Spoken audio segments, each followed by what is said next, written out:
Welcome. Today we are tackling a classic coding interview problem, finding the longest substring without repeating characters. This problem is the perfect way to master the sliding window technique, a powerful pattern for solving array and string problems efficiently. Let's first understand the goal. We are given a string like ubcap.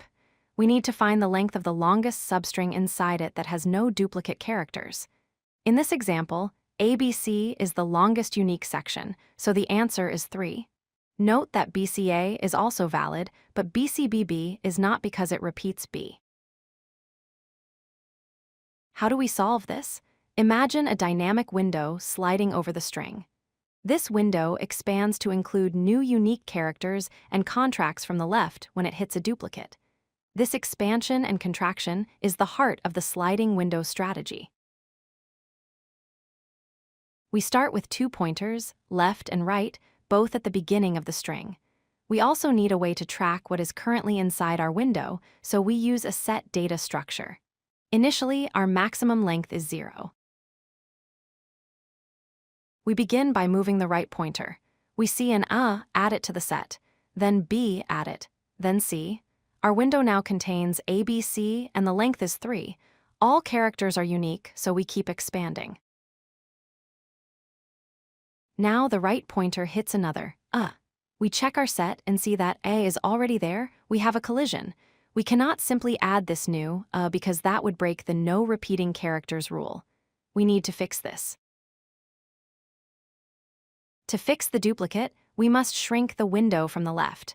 We remove the character at the left pointer from the set and move the left pointer forward. We keep doing this until the duplicate character is removed. Once the conflict is resolved, we can continue. Here is the logic in pseudocode. We loop while the right pointer is within bounds. If the character is new, we add it to the set and expand. If it's a duplicate, we delete the left character and contract. We update the maximum length during every valid expansion. Why is this efficient? This approach has a time complexity of O(n). Even though we have inner operations, each character is added once and removed at most once. The space complexity is determined by the size of the character set, which is usually constant for the alphabet.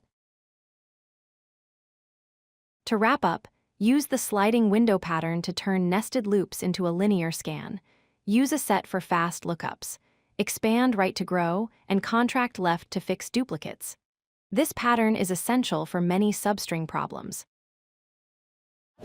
If you like this video, hit that like button and don't forget to subscribe. Visit codelucky.com for more such useful content.